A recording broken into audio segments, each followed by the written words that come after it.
Yo, yo, yo, yo, what's up, everyone? I know you guys were waiting for me to get on here.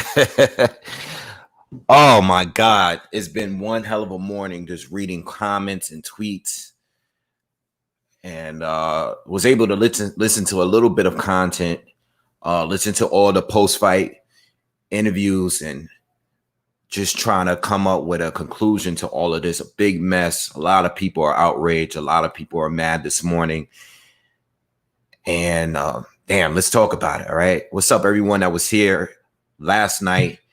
Shout out to everyone that was here last night for the live commentary I did. Shout out to everyone that's here today, man. I woke up this morning. I didn't even get out of bed. I found a link to the fight right on my phone and watched the fight, all over again. And to be honest, I really didn't see it any differently than what I saw it last night. Shout out to everyone that's coming in. Curtis Corner, High Tech, God of War, Captain Crochet. I really didn't see it differently from what I called it. If you guys were here, I called it, but I kind of like stopped scoring it at some point because it was a lot of swing rounds. I think 3 or 4 swing rounds in there easily. Shout out Robot. Thank you. I appreciate the support, man. Tough fight. And you guys know that Jamel is my guy. But I read a lot of comments and I've heard a lot of, content creators that believe Jamel did win. I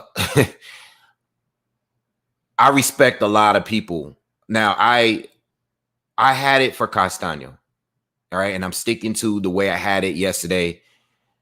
At the end of the fight, I thought the fight was going to be either 7-5 for Castano or draw. 2 of the judges saw it how I saw it. And then there was the 117-111. Okay. Look, and I've been consistent with this throughout my YouTube career. All right. I've been very consistent, and I'm going to bring up fights here, and I'm going to tell you how I felt about them. If you were here, some of you guys will remember. Recently, Adrian Granados fought Robert Easton Jr. not too long ago. There was a judge that scored it 100-90. All right? Even if you think Robert won the fight, 100-90 in a 10-round fight was ridiculous. Triple G against Canelo. The first fight. I thought Triple G won the fight. There was a judge that scored it 118-110. That scorecard made it a robbery. Now, if you think Canelo won both fights or the first fight or the whatever way you got it, I can't see how a judge can score it 118-110. I believe that judge went in there with his scorecard completed. All right. Gonzalez against Estrada earlier this year. I think Gonzalez won the fight, but it was very competitive. All right. I wouldn't have been outraged if they scored it a draw. I didn't see it that way. I thought Gonzalez did enough to secure the win to me. I thought it was competitive, but I thought it was a clear win from Roman Gonzalez. Some of you guys disagree, but there was one scorecard, I believe that was 117-111 for Estrada. That was a robbery to me. All right. And to me, in this fight, I think Roman Gonzalez did better against Estrada in a rematch than, obviously what he got credit for, or at least, neither one of these guys fight. I think Roman, what I'm trying to say is I think Roman Gonzalez did better in that fight than both Charlo and Castano did in this fight. Okay. I thought he won it more clear than either way of those two fighters. All right. What other fights I got here? All right. We're gonna go with that. 117-111 ruined this fight. It was a great fight. It was a highly competitive fight. Obviously, people see it different ways. The most from the feedback that I got, most people think Castano won that fight. Okay. then there's a lot of people that felt that was a draw. But most people that I've seen think Castano won the fight. And then you have a lot of people they thought it was a draw or they think the draw was fair, right? So you got a lot of people with that. And then you have the least popular that believe Charlo actually won the fight. Now, the problem with fights like this is that it was too many swing rounds. So if you give the majority of these swing rounds to Jamel, whatever rounds you think were close or could be debatable, if you gave those rounds to Jamel, I can see how you think Jamel won the fight. I personally have 3 swing rounds in here. All right, let me give you my scorecard real quick. I gave the first round to Castano. If you was here last night, I thought Castano landed an overhand right at some point. I think that was the best punch in the round. Wasn't much action going on, but I thought Castano was in control. He was doing a little better than what Jamel was doing for me. So I gave it to Castano, okay? Second round, I gave to Charlo. Obviously, he hurt Castano in that round, right? Hurt Castano, had him backpedaling and everything. I gave Jamel that round, easy round to score. This is the thing, the third round. The third round is one of those swing rounds. Is probably the most debatable round we can go with. Jamel was winning the entire round. All right? He was winning. It's kind of like the Devin Haney round where he got hurt against Linares. Haney was winning the entire round. Jamel was winning this entire round, but it was because Castano was still recovering, right? He was still recovering. So Jamel was in control the entire round, right? Now, was Jamel doing a lot? No, he was not doing a lot. He wasn't doing a lot, but he was in control, all right? He was landing some jabs. Castano wasn't doing anything for the first couple of minutes. I will admit that. But in that last 20, 30 seconds of that fight, or not even 20, it wasn't even that much. Castano was able to land 2 hooks that rocked Jamel hard. Rocked him hard. Now, what makes it debatable is, are you going to give Jamel the round because of what he did the entire round leading up to that point? Or are you going to give Castano the round because of what he did at the very end? All right. First viewing, and this is the only thing that's changed for me since the night of the fight. Last night, I gave it to Jamel. Watched it again this morning. I realized that Jamel was in control, but he didn't do much that round. Now, if he was really scoring a lot, then I would have definitely gave it to him. But I gave it to Castano. I liked the 2 left hooks. He rocked Jamel, and I gave him the round. That round right there changed the outcome of how I seen the fight. Because I scored it 114, 113 for Castano. All right? That one round changed the outcome. After that round, Castano went on a good sweep for me. All right? I gave Castano that round, which was a swing round, and I gave him 4 to 8. So rounds 4 to 8 went to Castano to me. Rounds 4 to 8 went to Castano. I think there was one more swing round in there out of those 5 rounds. All right? That's the way I saw it. I was on here live last night. I said, I can't remember the last round I gave to Jamel. I like what Castano was doing. Jamel was landing jabs, okay? Yes, he was landing some right hands through the guard, but I thought Castano was more consistent with that overhand right over that jab. That was the key. That was the main punch. The body work, I think, I can't remember. I made a note of the swing round in 9 and the swing round in 3, but I didn't make a note. I don't know if it was the 4th or the 5th round. One of those rounds was a swing round. I just forgot to make a note. But there's a swing round in there in between those 4 or 5 rounds that I gave to Castano. All right. The 9th round I gave to Jamel. I thought that was another swing round, but I thought Mel won it. I gave that one to Mel. And I gave the 10th round to Mel because he hurt Castano, hurt him bad. And I gave that a 10-8 round. And the reason why I made it a 10-8 round is because he was chasing this guy for a long time. Castano was in survival mode for a long period of time in that round. He never really completely got his legs back. Okay. And the rest of the round was Jamel just chasing him and trying to stop him. There wasn't much of anything from Castano in that round. I know there wasn't a knockdown, but if you're in full-fledged chase mode and trying to stop someone and you're just surviving, 10-8. It's the same with Pacquiao and Jeff Horn. That was another round that I scored a 10-8 round. Didn't get a knockdown, but Pacquiao literally beat the shit out of this guy for a full round. That's the last fight that I remember off top that I scored a 10-8 where it wasn't a knockdown. All right. And then I gave Jamel the 11th again because he hurt him again. And I gave Jamel again in the 12th. The 12th, Jamel landed more shots. They were both fighting. It was a great finish. So I gave Jamel the last 4 rounds. I gave Castano the 5 rounds before that. And then the first 3 was, Castano, Jamel, Castano. All right, with the third being very debatable. So that score for me was 114-113 for Castano.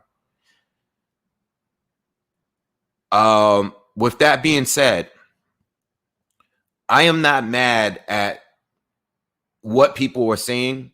I'm more upset with the 117-111. I can't see how a judge can watch that fight and think Castano only won 3 rounds. That's what makes it the robbery. And I've been consistent with that. I feel like if there's one judge that has it so wide that it's impossible to get that, it's nearly impossible to get that scorecard, I feel that the fight is a robbery in the sense that this judge already had his scorecard prepared. That's my logic in it. When there's one there's one judge that has it so wide that I just think that it's no way you could come up with that card. That's where the robbery comes in for me. That's the way I see it. You guys can disagree. That's fine. But 117-111 is ridiculous. And it took away from the whole show. I just asked on Twitter, one of my last tweets, I said, if that same judge scored at 115 or 113, if that one judge scored it for Charlo, I don't think people would be outraged. You might still think that Castano won the fight. I think you might think it was a draw, whatever.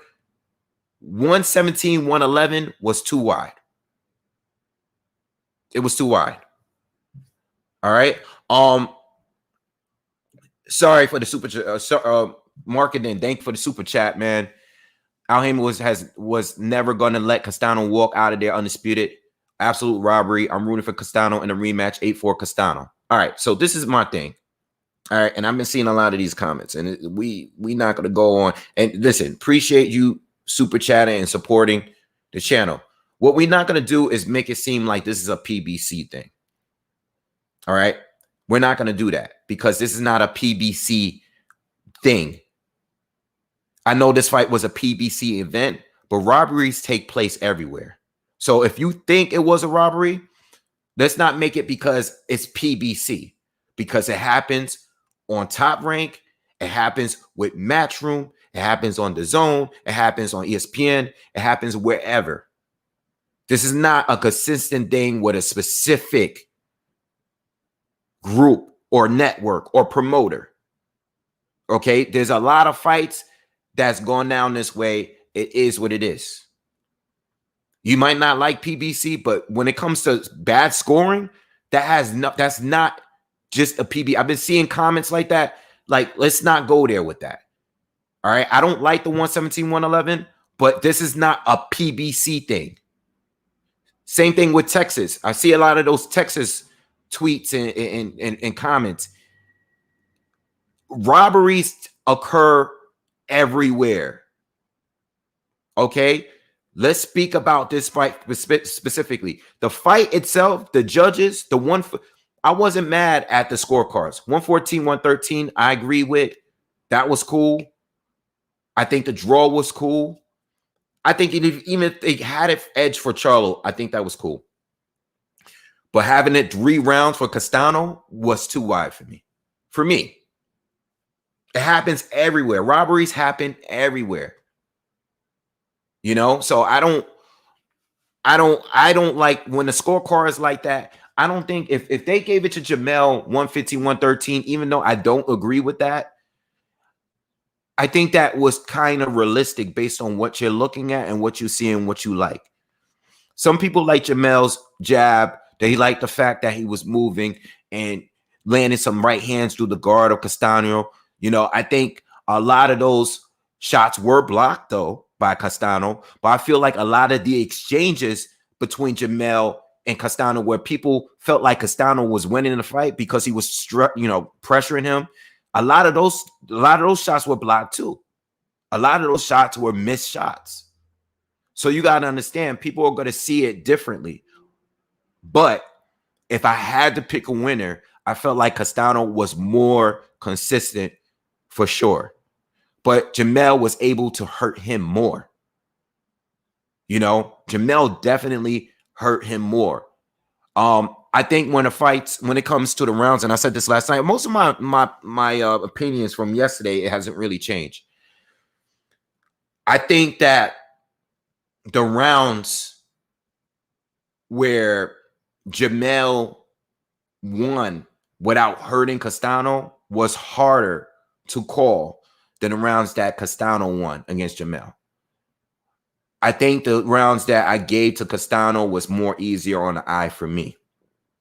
And that's me watching it twice. I think it was more easier on the eye for me. Castano won rounds where I said, all right, you know, that's another Castano round. That's another Castano round. Where Jamel, in the rounds where he didn't hurt Castano, I think they were harder to call. I think they were more likely to be a swing round. You know what I'm saying? So that's the way I see the fight. I think this judge giving it 117, 111 totally ruined how we all feel about this, because I don't think the attack on Jamel is really warranted right now. It was a great fight. It was very entertaining.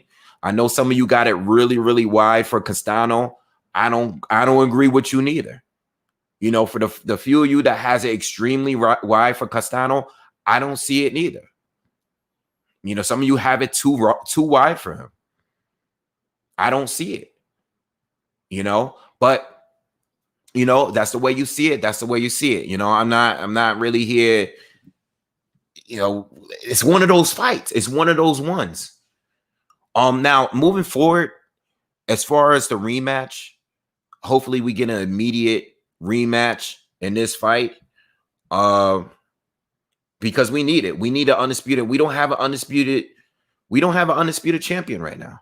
We thought we were getting one this week. We didn't get one. Key things that I feel that each fighter can do.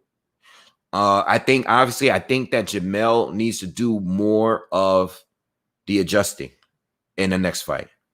You know, I watched it again. I was able to listen a little bit more what Derek James was saying. I think Charlo needed to take some more advice from Derek James.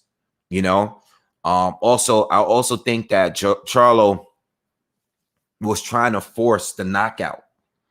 All right. And he didn't rely on his boxing enough. Okay. He didn't rely on his height and reach advantage enough. He did, but he didn't do it enough to me. Okay. Also, I think on the inside, when they were exchanging, right? I think Charlo was a little too wide with his shots and a little too wild. All right. It kind of reminded me of when Joshua got dropped against Ruiz, the first knockdown, when he first got rocked and he got clipped with the left hook on the temple. I think Joshua was trying too hard to get a knockout in there against Ruiz, and he paid the price. It was very similar as far as the exchanges. I think that's how Charlo got hurt in the third round. Charlo got to be a little bit more careful when he's trading like that. He was too wide and left himself open for the guy with the shorter arms, all right, with the cleaner, quicker, short shots, quicker on the inside. Castano was quicker than Charlo.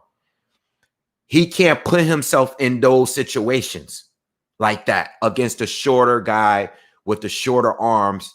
That you trading hooks with that guy, you put yourself in danger. And what we saw in the Joshua Ruiz fight is exactly what we saw in this Charlo Castano fight. All right. So he has to rely more on his power. You got to catch Castano coming in. You don't want to stay in the pocket. And this is what I said in the breakdown. You don't want to sit and stay in the pocket. He sat and stayed in the pocket too long instead of using that reach and that height advantage that he has. All right. He needs to make that adjustment in a rematch. He does. Another thing with Jamel, where was the uppercut? I said that all fight long. He was going check left hook crazy. You know? Yo, he's coming in straight. Hit him with that uppercut. Catch him with that. He didn't throw any at all. Where was it? It wasn't there. I've seen him use it. You know, I've seen him time that. If you're going to time a guy that's coming in, he's waiting for the left hook. He wasn't waiting for the uppercut. So where was that? You know, you got to catch him with different things so he doesn't know what to expect. You know? So Jamel, I think it was the pressure overall. The pressure overall was too much. And I think he got a little flustered at times. You know what I'm saying? At the end of the round, though, he started to pick it up. He started landing some good jabs, some good right hands. The end of the fight, I said end of the round. End of the fight, I think he started to pick it up. He was able to hurt Castano. Castano got a little too greedy and got caught coming in. So I think that's what really changed the momentum of the fight. But I think for sure, Jamel is the one that need to adjust a little bit more in that rematch. You know, Castano, on the other hand, was doing what he was supposed to do. You know, a lot of people never seen him fight before this fight. So in this fight, for the first time, they were able to see how tough he really was. You know, the comparisons to Sean Porter are valid, but I think Castano was is a little bit better with the technique and everything. Shots are cleaner. I think what in the rematch, Castano, what he needs to do is those overhand rights over that jab.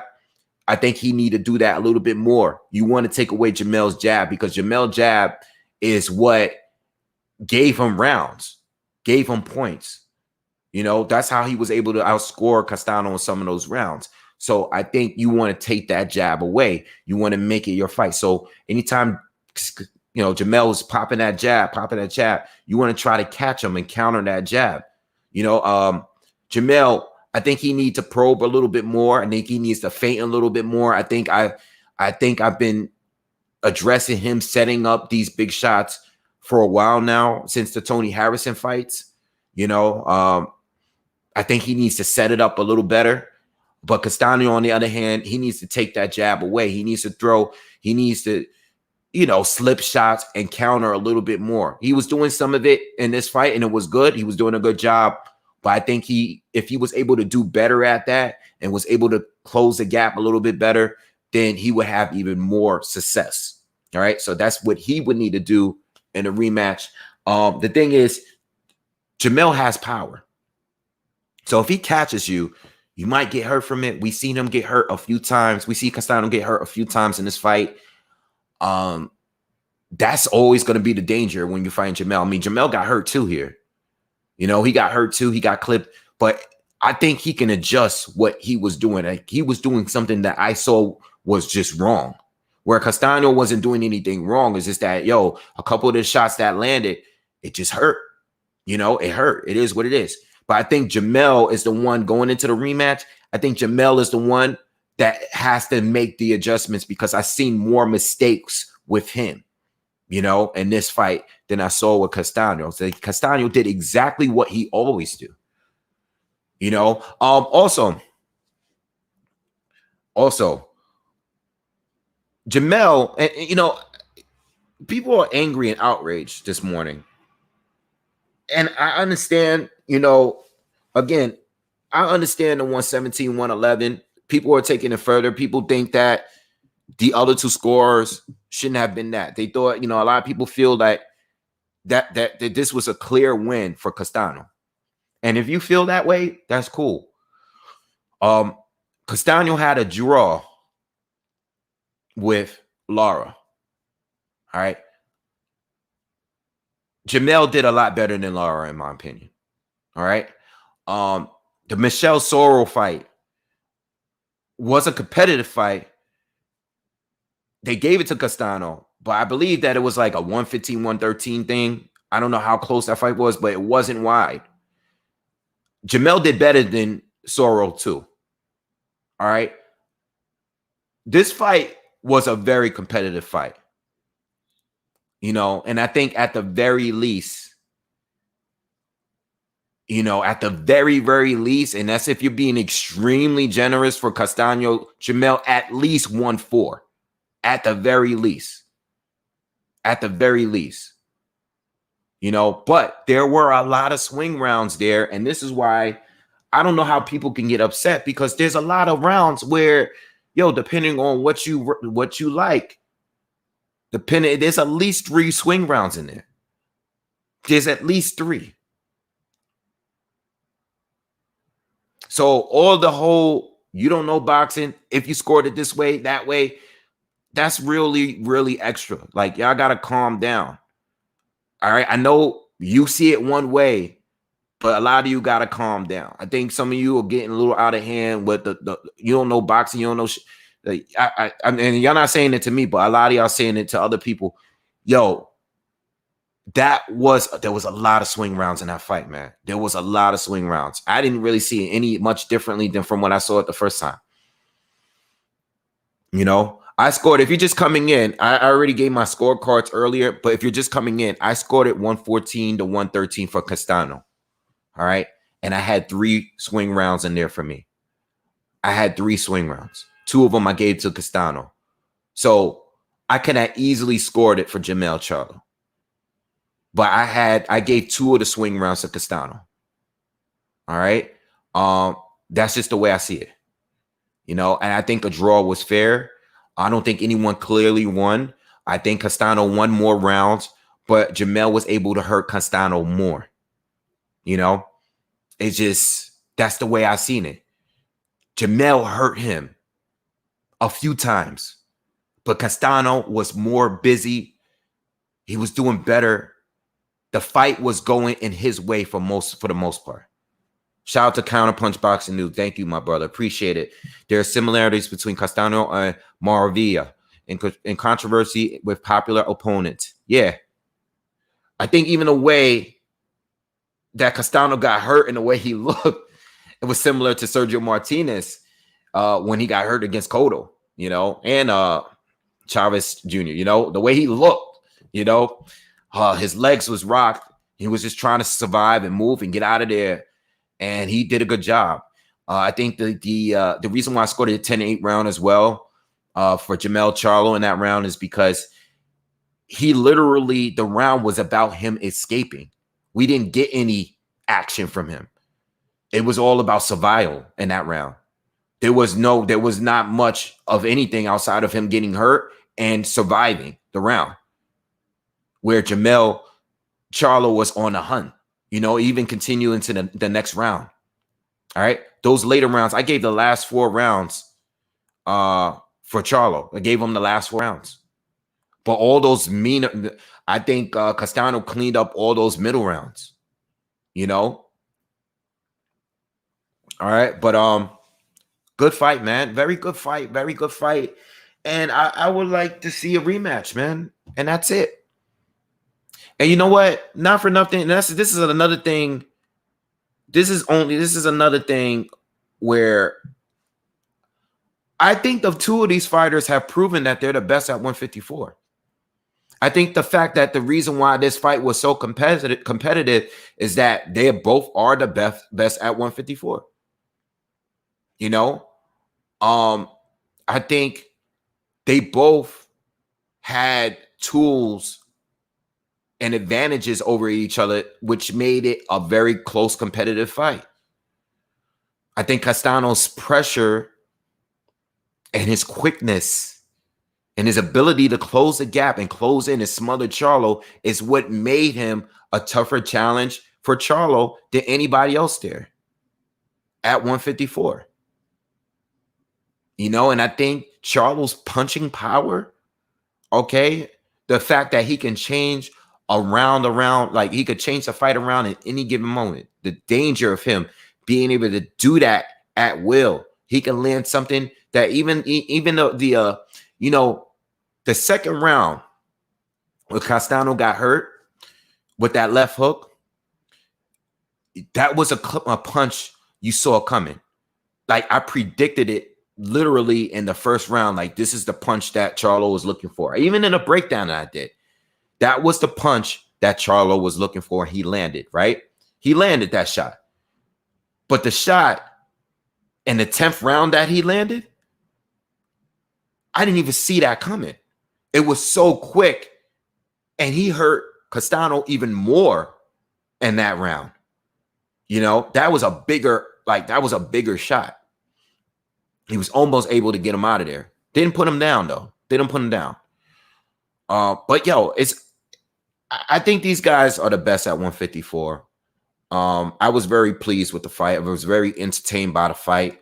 The 117, 111 thing was, you know, that's been one of those things now that it's been a normal thing. It's almost it's very like all of these fights, we're getting like one judge that always goes in there with this wide scorecard, you know, and I think that really ruined everything. And I think all the controversy is from that one judge, you know. It's a shame, you know, because it took away what this fight really could have been. All right. Real quick, who do you guys think? I'm going to read the comments here. Who do you guys see winning the rematch? All right. It's Castano. And even if you believe Castano won, because most of you got Castano winning the fight. Even if you think Castano won the fight, can Jamel do better in the rematch? And vice versa. If you think Jamel won the fight, you probably most likely think he's going to win the rematch. You know, but who do you think is going to win the second fight? And got to remember, we got to go into the second fight based on how this turned out to be. Who do you think wins the rematch?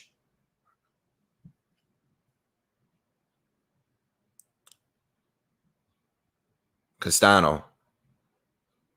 Boxing pound for pound says Castano. Easy says Charlo. Joe Stromer, Castano. Arlette says Charlo. Roberto says Charlo. Nathan, Charlo. Joe says Castano will need to go for a KO. Ariel says Castano gets with Canelo coach. Charlo KO.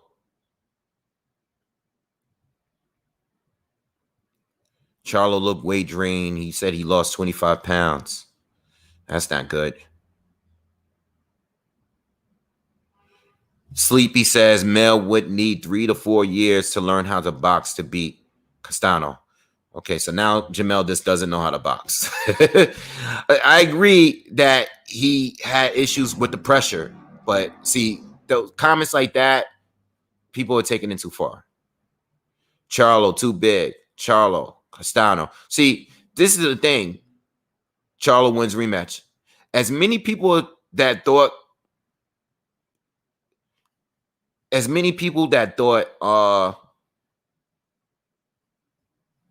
Castano won the fight, there's more people saying that Charlo will win.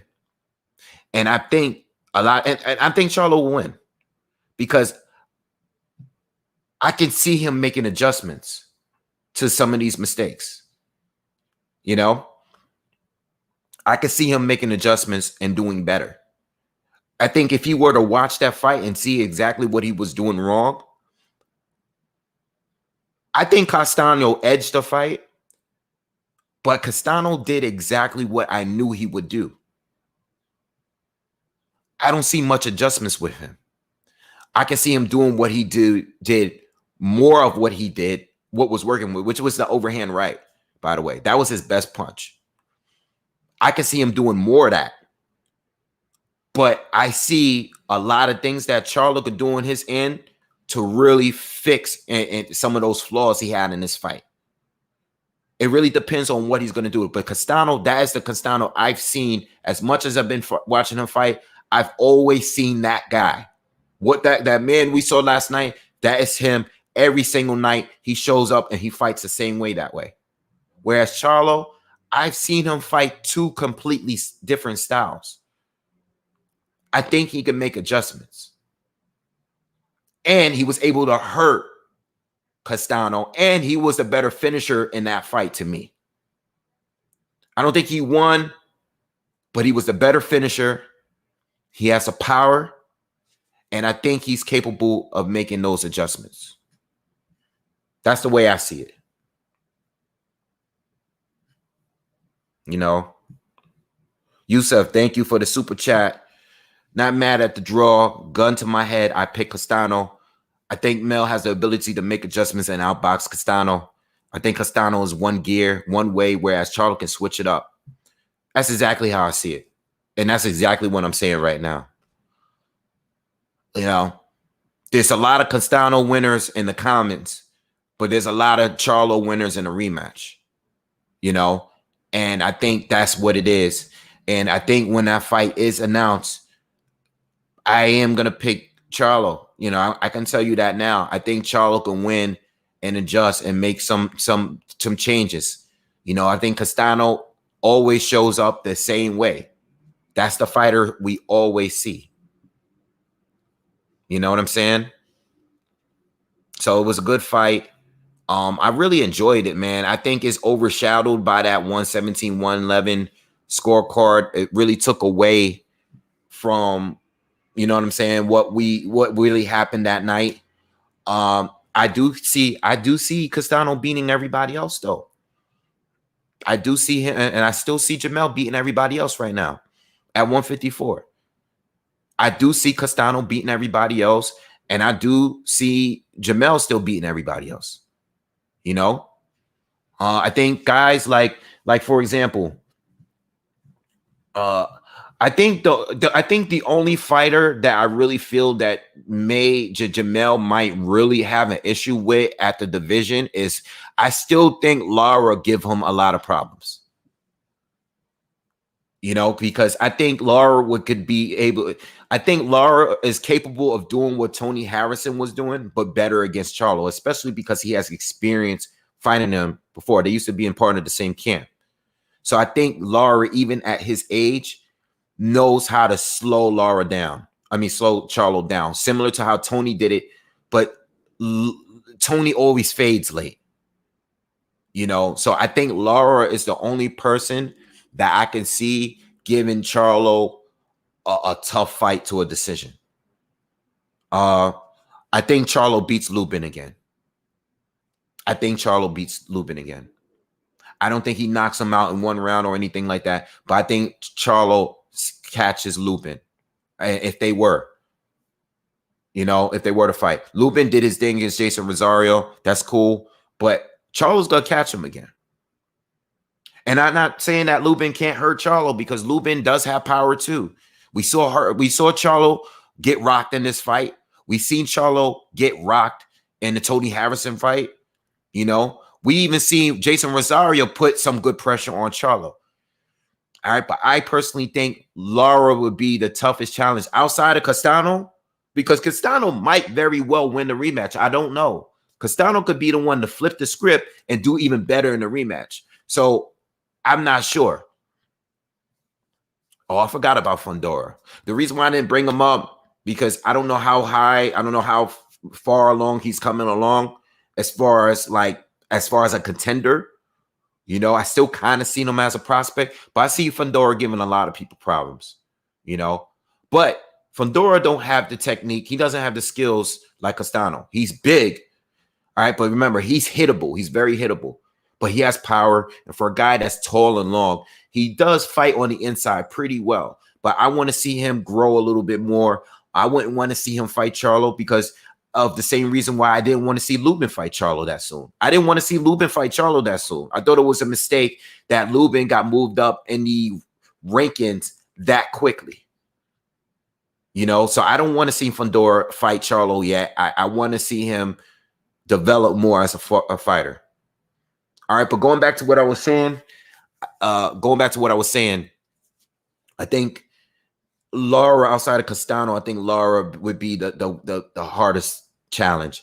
And I think Charlo beats J-Rock. I think J-Rock would outbox him a bit for sure. But I think Charlo would catch him at some point. I'm trying to think who else was out there. I think Tim Tszyu. I want to see him fight on a different level before. And no, you know what? The fight is valid. But Tim Tszyu has been a great fighter locally. He's the man over there. I want to see him mix it up with some of the top fighters at 154 before I can say he can beat a Castano or Charlo. I don't even want to put him there. Tim Tszyu is cool. He has power. He's been doing his thing over there in Australia. I mean, that's cool. But I haven't seen him fight one of the top guys at 154 yet. I know I've seen Liam Smith show interest that he would take that fight if that were to go down. That would be cool. That would be great. But Tim Tszyu right now, to me, he ain't on Charlo's level, and he's not on Castano's level to me. That's just my opinion. All right. Castano, as far as him fighting everyone, same thing. I think Castano beats everybody else. If him and Lara would have a rematch, I think his pressure would win him. I think he beat Lara. I think he edged it against Lara too. Lara didn't do enough for me. I think Charlo did more than Lara. So that's just the way I see it. But it was a good fight, man. It was a good ass fight.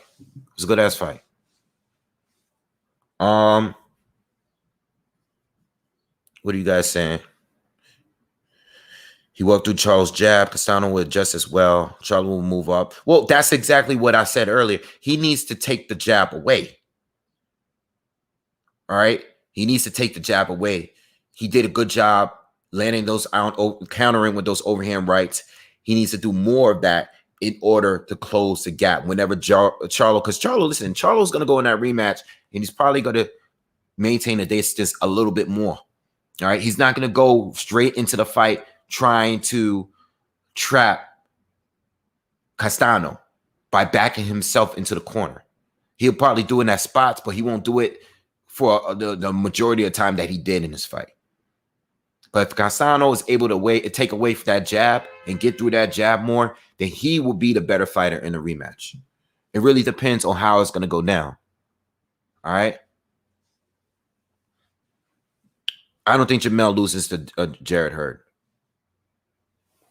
I never thought that. And that's just my opinion. I think Charlo beats Hurd.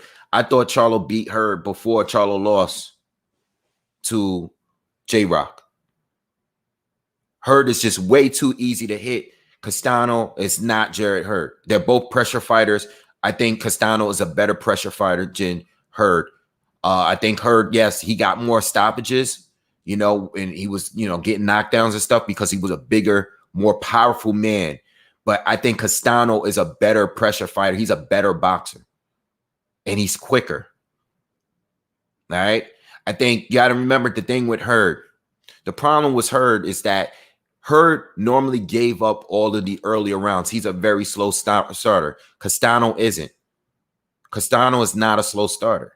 Hurd was a very slow starter. So even though he beat guys like a Tony Harrison, for example, was picking up all of the early rounds. Lara was picking up all of the early rounds. He won the whole complete first half of that fight. But Jarrett Hurd started walking these guys down and putting the beats on him after some time because he was bigger, he was stronger, and he was more durable. Didn't work with Tony Harris. I mean, not Tony Harris. It didn't work with J-Rock, but it worked with Harrison. It worked for Austin Trout. It worked for Stanley Lara. Think Jamel hits him, he can hurt Hurd. Hurd is a big dude, durable guy, but Jamel would hurt Jarrett Hurd. And Hurd is fighting at 160 now. I don't know if he's going to stay up there, but he's most likely going to stay up there.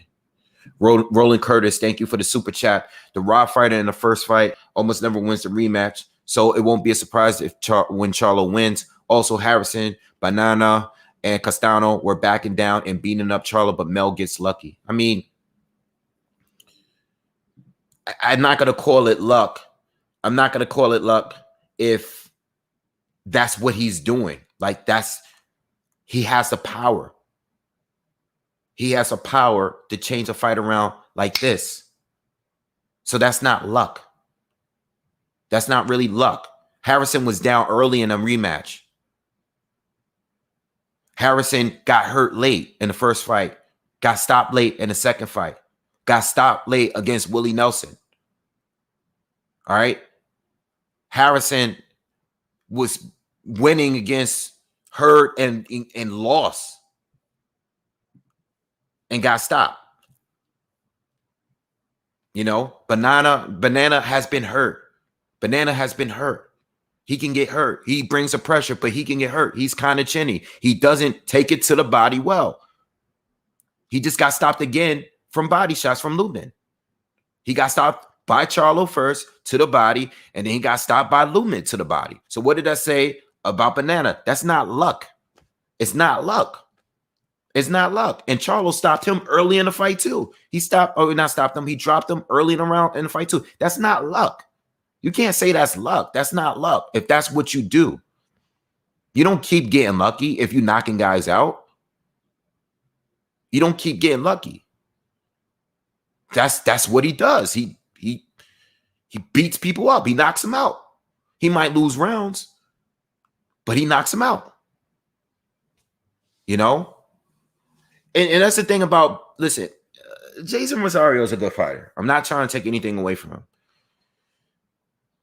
But if you're going to say anything is luck, or if you're going to say anything was unexpected, him being J-Rock was completely unexpected.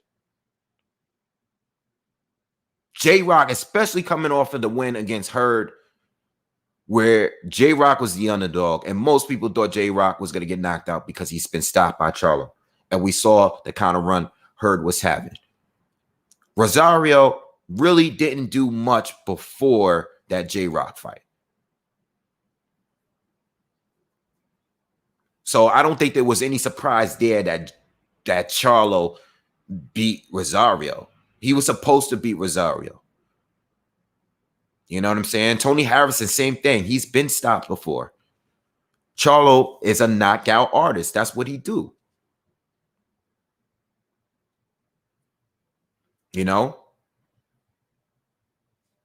Yeah, KRL said it best. Great fight last night, marred by the bad judge.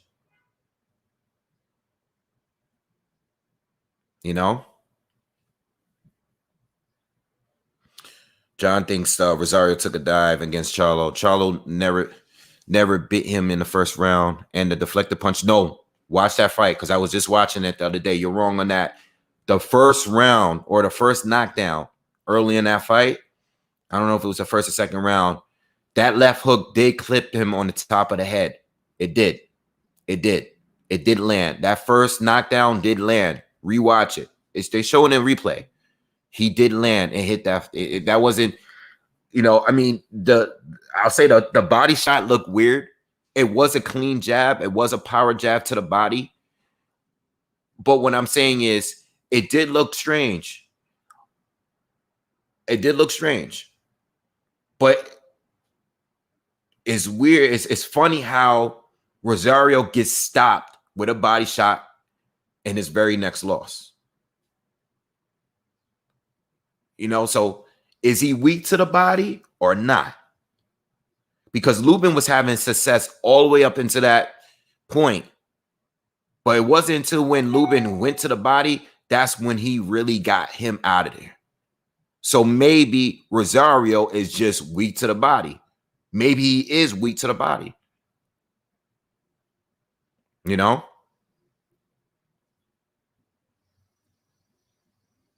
Boxing commission should confiscate that judge's purse. Well, you know what it is?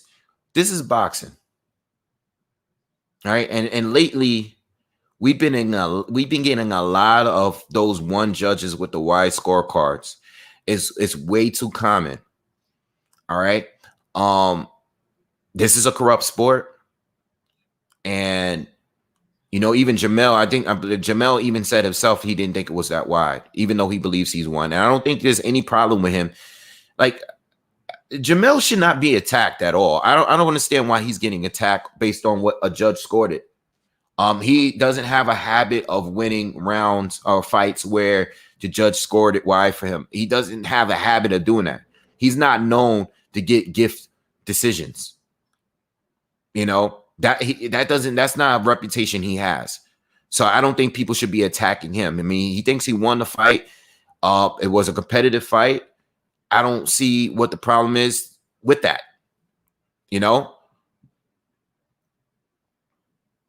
Judge scored round 1 for Charlo. Yeah, I don't think Charlo won the first round. I mean, it was probably the least action-packed round of the fight for sure. But Charlo didn't really do anything. At least Castano landed a good big right hand in that round. At least that's what I could remember in that round. All right. Lubin, Rosario are the most chinny in the division. The thing is, this is I don't like slandering the fighters in this division because they're all fighting each other. They're all fighting the best. This is why a lot of these guys got losses. Damn near all of them got losses because they're fighting each other.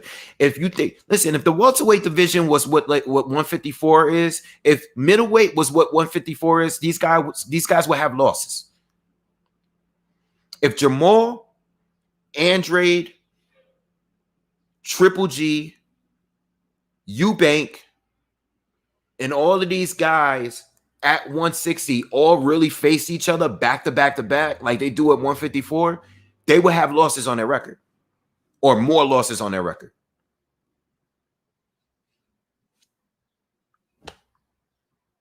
These guys lose because they're fighting good fighters consistently. Lubin lost and got hurt because he fought Jamel Charlo way too soon. Now, he might get knocked out again, but everybody in 154, this is why 154 is good, because everybody's fighting each other. If they all cherry pick like they are in other divisions, they probably wouldn't be chinny because they're not fighting the best. You can't say that 154 is one of the best divisions and say that they're all chinny. They're all chinny because they're all fighting the best people. It is what it is. Josh Taylor is the man at 140. He's the guy that did it. He's the guy that became undisputed. All right. But he had to go through his tough fights. He had to have fights that he looked vulnerable in. All right. The Victor Posa fight. All right. The Regis Prograis fight. These are fights that he struggled in. Same thing with Ramirez. Ramirez struggled in so many fights leading up to that undisputed match. He struggled against Zepeda. He struggled against Postal even more so than Josh Taylor did. A lot of people don't even think he won that fight. But he was fighting the best fighters that he could fight. That's what makes 140 great. That's what makes 154 great. This is why we're getting undisputed, because the best is fighting the best. This is why a lot of fighters at 135, at least dudes at 134 or 135, they don't want to fight each other. They want to wait and let it build and fight in 2030. All right, they're going to fight each other at 2030 because they don't want to, they want to stay undefeated. You know, no look pass had it 150, 130 for Charlo, but the draw was certainly a fair call. Charlo Castano. Okay. Listen, there's a good amount of people here that think Charlo won the fight. All right. I'm not mad at the 115, 113. Again, like I said earlier, 117, 111, I just can't see it. I think 115, 113 is the most you can really go when it comes to a Charlo win for the people that did, 115, 113 Charlo, 115, 113 either way. I think I just believe that the Castano rounds that he won were more clear to me. All right, than the Charlo rounds. It's just that Charlo was able to hurt him. All right. Charlo was able to hurt him. All right. But good fight, man. There should not be any slander for Charlo. There should be he can't control what this judge did. All right, shouldn't be no slander from anyone. They're both good. Arlet says, I don't see the outrage though. It wasn't a clear winner. It really wasn't. It really wasn't, man. It really wasn't. But as far as the rematch, I think Charlo's going to win the rematch, though. I think Charlo's going to make the adjustments and win. I think I'd rather if I'm going to put my money on somebody, I'd rather go with the guy that finished stronger, which Charlo did, in my opinion. And I'd rather go with the guy that's more capable of hurting the other opponent. All right. That's the way I see it. Shout out to Roland Curtis. Do you have another example of Banana being weak to the body than Lubin fight? Banana's chin and body were steel against J-Rock. The damaged body act against Lubin was a cover-up for a male dive. I mean, you believe strongly on the male dive. Again, the male shot, the shot that he landed was a clean punch to the body. There's no way we can prove that that punch was an absolute dive. I've seen worse dives. I cannot prove that was a dive. I don't think you could neither. Banana being weak to the body outside of the Lubin fight. Well, I can't remember how Nate Gallimore knocked him down. I know he dropped him a few times in that fight, but I don't see why you think that Banana getting dropped and stopped is a dive. I don't see why. I mean, the guy he's been knocked down a good amount of times in his career. I'm sure he's been knocked down at least maybe 9 times up to this point in his career. So I don't see why you think it's so crazy that fight was stopped the way it was.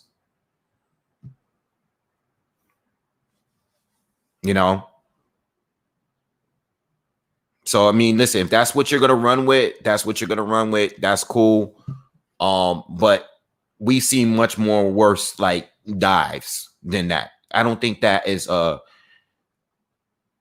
that's not the biggest, I was shocked by it. I think it was more the reaction of Rosario while he was on the ground. It looked weird. It looked strange. Nola Pass, thank you for the donation, by the way. I appreciate it. But I don't think that you forcing this Rosario thing when Charlo dropped him early in that fight too. You don't really believe that was a good, clean knockdown neither.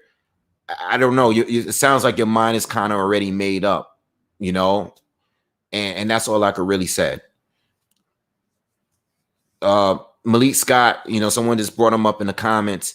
I think that was more of a clear dive to me. It wasn't a clean punch landed by Wilder. And it was literally like the first punch Wilder landed. And these guys are actual friends. All right. I think it makes more sense of that being a dive than this fight or that fight with Charlo and Rosario. I don't know. That's a better example of a dive. All right. Malik Scott dive was it was pretty clear to me, Dion White, thank you for the donation. Rosario is weight drained. and that's why he's weak to the body. Also, what do you think about Charlo not following Derrick James' instruction on fight? And that's another point that I brought up.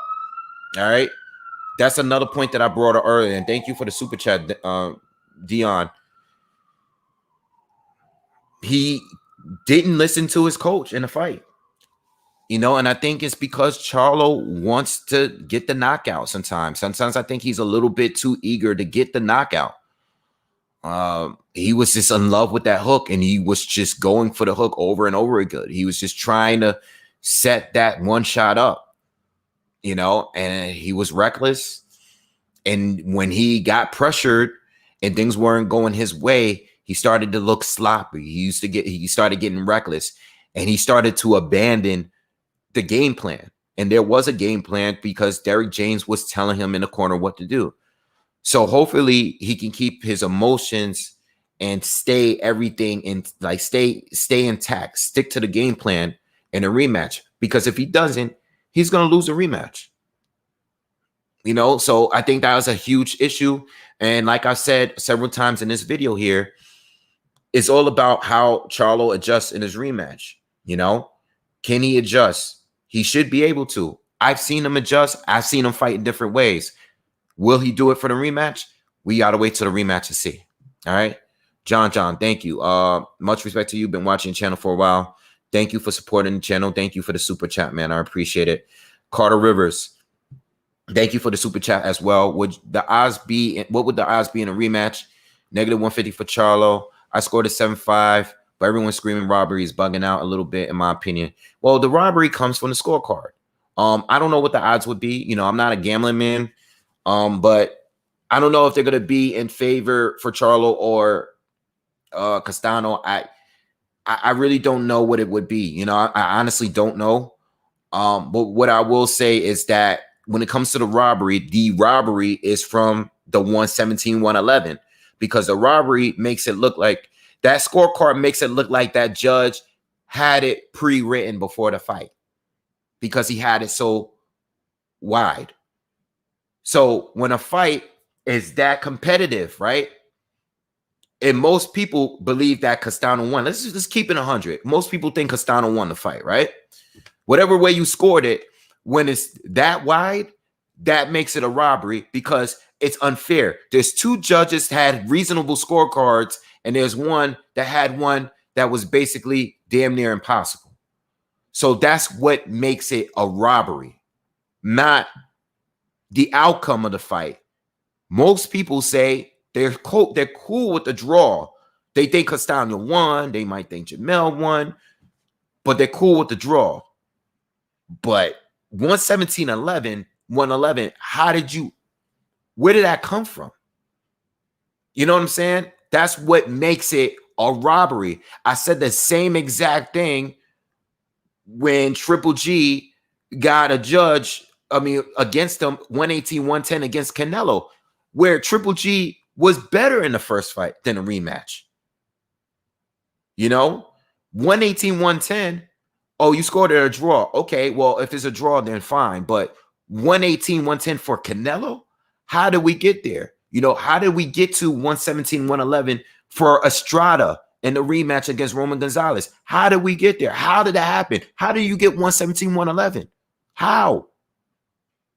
So it looks like that makes it a robbery because there's three judges, but there's one going in there saying like, nah, we here for Charlo. Anytime Charlo lands a shot, we're giving him the round. That's what it looks like. So that's what made it a robbery. When a scorecard is that way. When one scorecard, it only takes one. It only takes one. Because now the odds are against you from jump. Castano, the odds are against you because there's already a judge in there that's fixed to not vote for you. They're voting against you. So that's what makes it a robbery.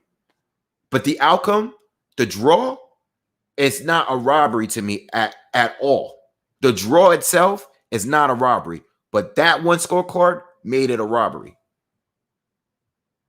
You know? So that's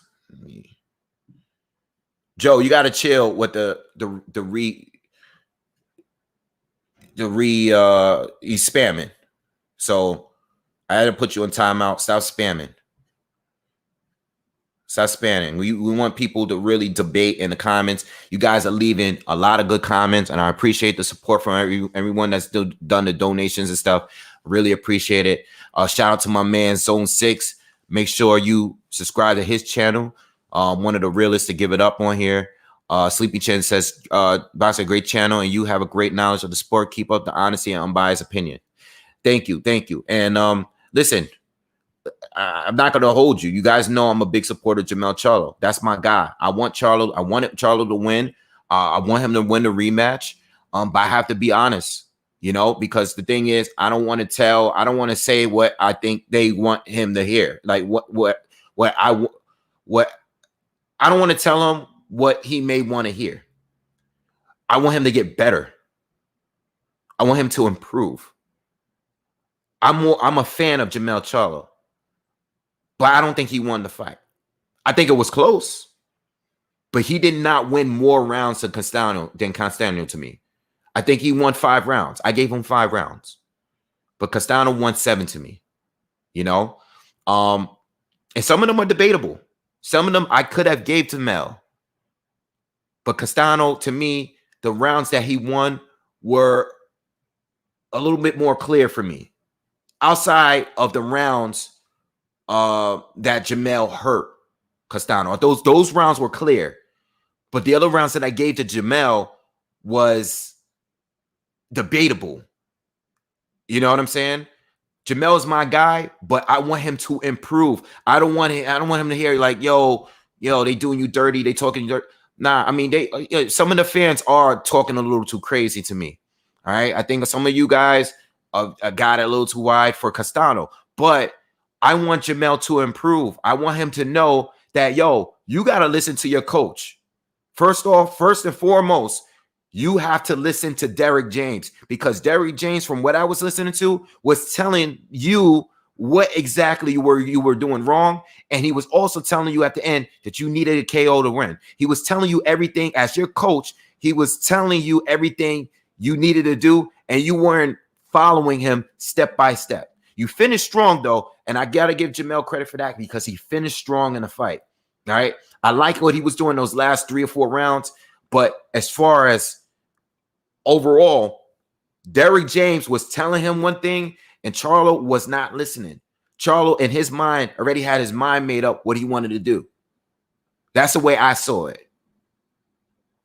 And Jermell is better than that, because I know he can adjust, and I know he can fight a different way. So I'm not going to sit here and act like he did nothing wrong in this fight. No, he could improve from what he did. Even if this is the thing, even if Jermell loses the next fight, if he lost this fight, if he loses the rematch, I'm still going to have his back. I'm still going to hold him down. I'm always going to be a fan of him and his brother.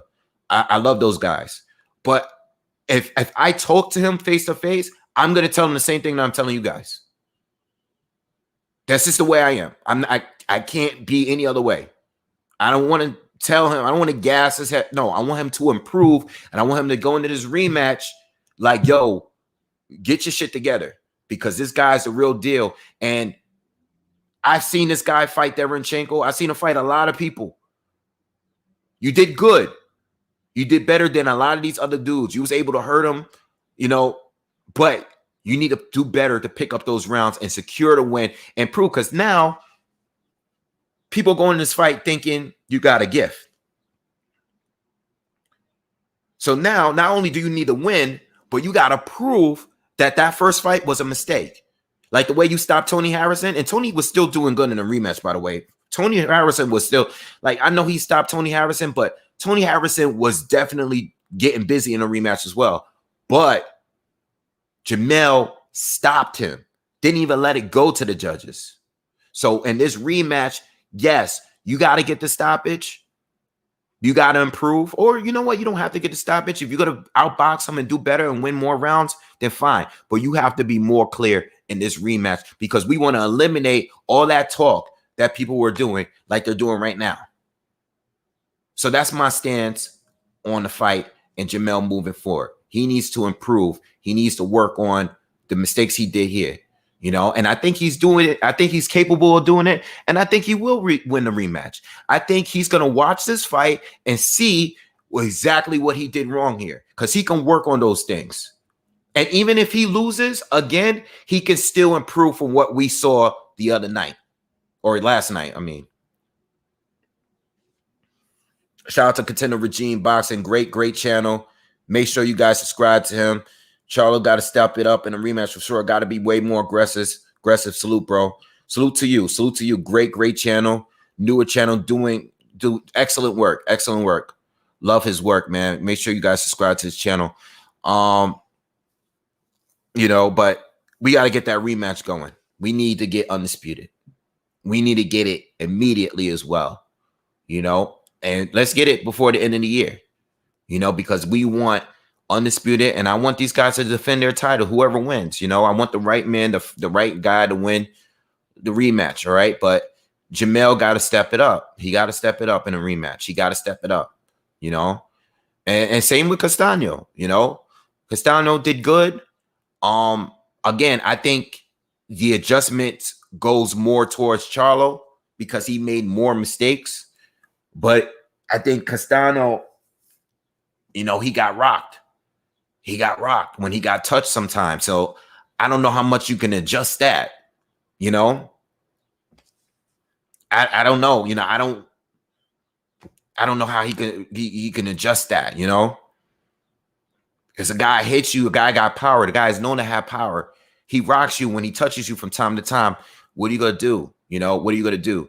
I think, the mistake early he made was when he got caught with the first left hook. When he got caught with that, okay, you know what? Yo, you're going to be trading hooks. With, if you're going to be coming straight forward like that, you got to protect yourself. And he did. But after that, he protected himself, and he was able to hurt Charlo with his own left hook that we did not see coming because Stano's not the biggest puncher. He's not known to be a big puncher. Roland Curtis says, to be clear, I'm not attacking Jamil. I'm attacking Banana for taking the money. I don't blame Wilder. I blame Lee Scott for taking the money. Yeah. But what I'm saying to you is, I don't think it was as clear as you're making it seem as he took a dive. You think that it's clear that he took a dive. I don't think it's clear that he took a dive. That's where we disagree. I don't think it's clear that he took a dive in that fight. You believe so. But Banana is not the most durable fighter. And that's the point that I'm trying to make. You believe it. I don't. It's just that's all we disagree on. I think it's pretty simple. You think he took a dive. I'm not saying he didn't take a dive.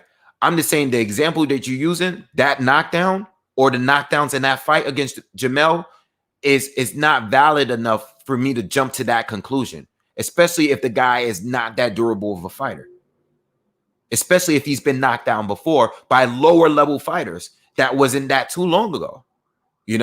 That's my point. That's my whole point in it. Why do they call him Banana? I have no idea, man. I don't even know. I don't know why they call him Banana, but I gotta ask him that. Damn, they're going crazy out here. Well,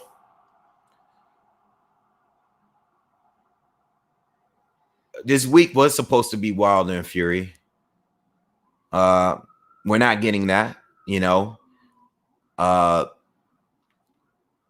So I don't know what else is going on this weekend. I gotta see.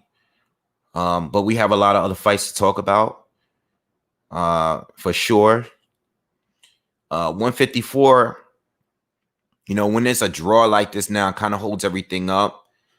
Similar to 115. When these guys, now that these guys got a rematch for a third time, we'll have another, now that they're having a trilogy, it's kind of holding up the division at 115 down there. So all we could do is just sit and wait, all we can do is sit and wait. I hope that they have an immediate rematch. They should be able to. I don't see why not. Jamel and Tony Harrison had a rematch They didn't have any other fights in between. At least I don't think. Oh, maybe they did. Maybe they did. I think Jamel did have a fight in between that. But listen, 154, we got to have an undisputed fight. It sucks for Lubin because I know Lubin was going to be the first one up and getting his shot. I would love to see J-Rock come back. You know, I know he recently had a rescheduled fight. All right, but I would like to see him come back. I would like to see Tim Tszyu actually either travel or fight a top fighter. Like if Liam Smith is to go out there and fight him, that'll be good. You know, Liam Smith is a credible opponent. So I want to see a little bit more from him. But right now, we got to get this undisputed. And that's the only thing that I really, really want to see at this point at the division. You know, I really don't want to see anything else until these guys have their rematch, you know, and that's it.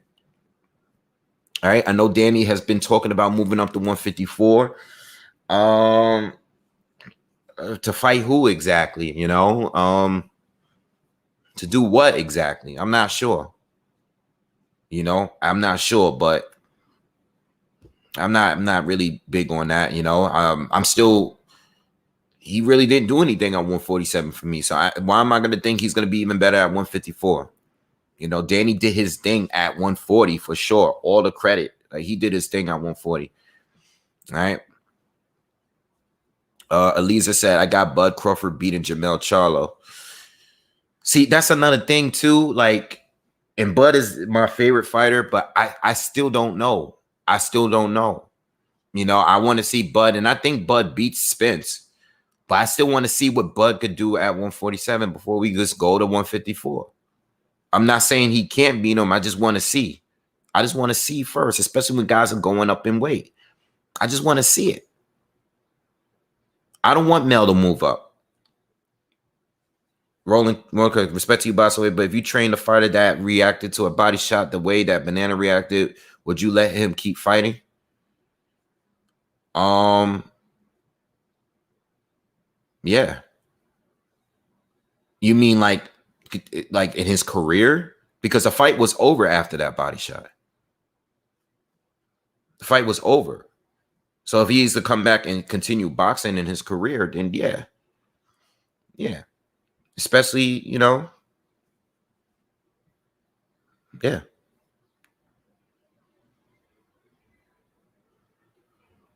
Yeah. All right, guys. I gotta get up out of here, man. It was real. It was fun. I hope I broke this fight down as much as I could. I did on the best of my ability. I think we was able to cover everything. Salute to Charlo. Salute to Brian Castano. They gave us a good fight. You know, with all of the talk that's going on, all the slander that's going on, Jamel, I think we got to remember as fans that we got a good fight. It was a good fight. It was a competitive fight between the two top fighters at 154. We didn't get a decision. We didn't get a new champion, a new undisputed champion, but we did get a good fight. All right. And that's it. You know, I don't think anyone should be getting slandered here. Not Jamel, not Castano. That's not fair. You know, that's not fair. This scorecard, if anybody should be getting slandered, it should be that one specific judge. All right. But I'm gonna get up out of here, man. And peace. Y'all have a good day. And I'll see you guys on the next one. Love.